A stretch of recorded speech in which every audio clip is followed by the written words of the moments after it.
Hi, my name is Kristi Cawley, and I am here to introduce you to my Google Classroom. The subject is Introduction to Skilled Nursing, and this is for my class, OLT 510 at Texas A&M University in Commerce. As you can see, I have organized this course by putting materials, the course syllabus and rubric kind of in the course home section, and then have broken out each of the training modules along with the formative assessment throughout the actual course.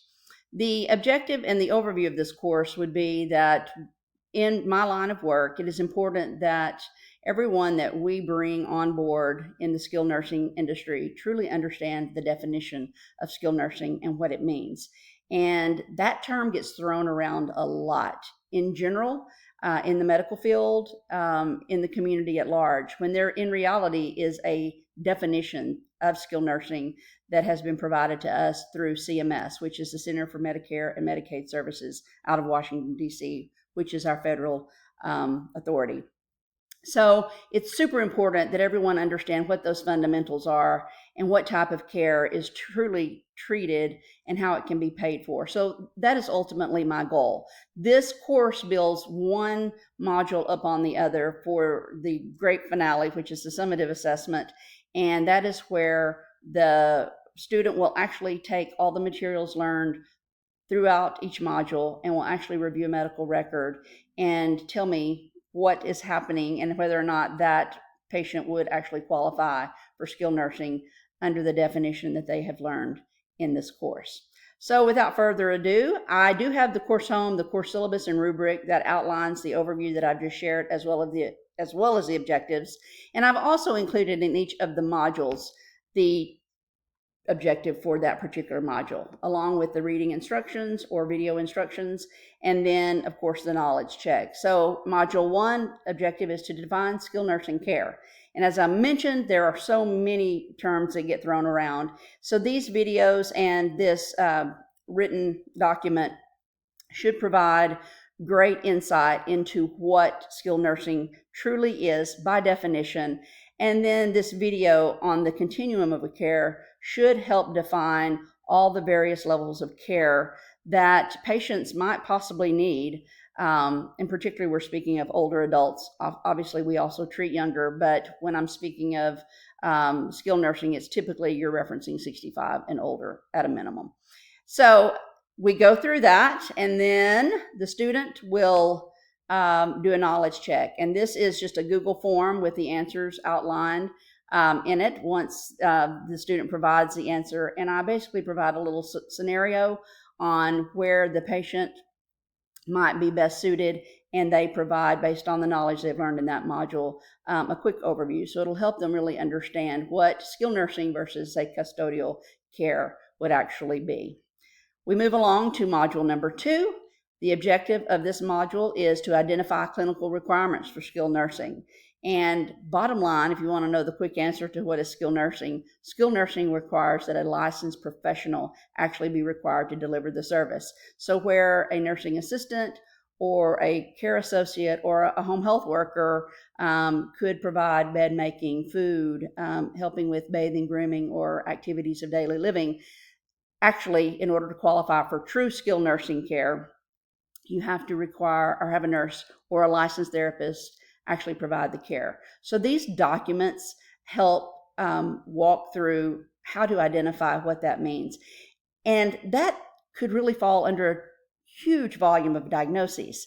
You could have diabetic care, and where many people provide diabetic care for themselves at home, they might have had a significant change and need a nurse to be checking, providing sliding scale, and then making adjustments and assessing and doing something. So that could actually make it a skilled nursing assessment, or they could require an IV, which requires a nurse to do. They might need physical therapy, etc. So this actually helps to narrow that focus and gives the student an opportunity to understand more in depth what the difference is between skilled nursing and custodial care. The assignment for this is another very quick, what type of care is required. And it's another very quick little assessment of a patient, and do they require clinical or skilled nursing or custodial care. So very quick knowledge check. They'll very quickly get it distinguishing between the nursing care and the non-nursing care. Module number 3, this objective is to determine financial requirements and understand how skilled nursing care is paid for in the United States. This is an incredibly intense topic, and so I don't test out on this because this would actually require a separate module. But again, in this intro to skilled nursing, I give a very high overview of the various types of payment.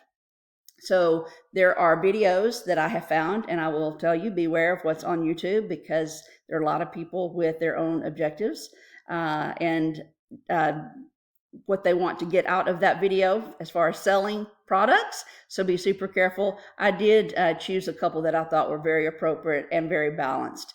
But I also made one that kind of walks through each of the types of payments that are offered in skilled nursing and how it can be paid for.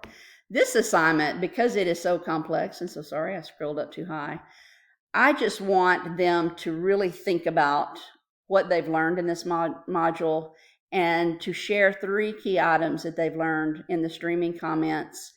Any 2 questions that they still have, so I'm using the 3-2-1 formative assessment, and then 1 thing they found interesting about the lesson.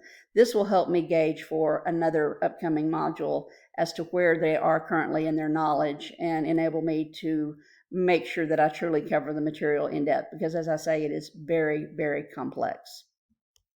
Module 4, the objective of this module is to identify key components of a medical chart. And this medical terminology, medical charts can be very intimidating. So I've included here the most common components of a hospital medical chart, and then some medical terminology. This is something that people truly gain over time and experience, but these are some of the basics. The reason I have included this module is in skilled nursing, it is important to know what might be missing in a medical record. We get our medical records from the hospital and our liaisons go in and do a review. But sometimes hospitals very carefully eliminate or choose not to put something into the medical record that might cause a community or a facility, skilled nursing facility, to question whether or not they take that patient. Something could be very seriously behaviorally wrong. And because our regulations are so different than hospitals, some of those patients can be a challenge to actually place.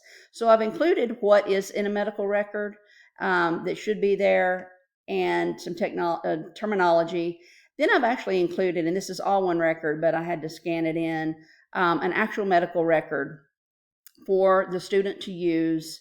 And what I will ask is that they will use this medical record, and in the formative assessment, they will identify which of the components of that medical record are actually in the main list that hospitals typically provide. So they'll be able to quickly see if something was omitted or not. And again, that's an important step and one that can very easily get overlooked, and then you can get yourself in a very serious situation in skilled nursing with a patient that you might not be able to care for. Moving on to Module 5, this is called I Have to Ask Them What? And the objective of this is to complete an intake form. And an intake form could happen via person if someone is walking into the community, or it could be an actual liaison doing a medical review of a chart. So I have created videos for this, and I have also put skilled nursing intake forms in a variety of those to let the students see differences, what super simple ones are versus very complex ones. And then I'm going to allow them to use a form and again, utilize that medical record. This is part of the assignment, and complete an intake form. And this is where their peer mentor, which is assigned upon hire, will come into play. And this peer mentor will review what the student shares with them after completing the form. They will obviously already have the medical record, and then they will discuss if anything was missed and kind of go through point by point and review and discuss. I can certainly be checking in with the student as well, but this is one of those opportunities for a peer to be very, very important in the collaborative process.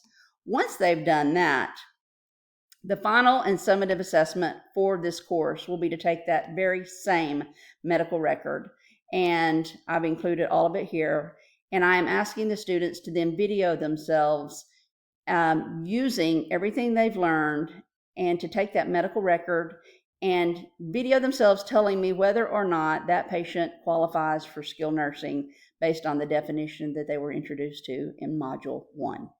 My hope by the end of this is the student feels very confident in some of the language they're looking for. Again, this will take practice over time, and this is something that we build on, and they are working with the peer for at least 30 days. But that is how we will know whether or not they really do grasp the concept of what is skilled nursing versus custodial care, and how skilled nursing is identified in the healthcare world today. Thank you for your time, and I hope this has been informative and meaningful. And if you have any questions, please reach out. Thank you so much.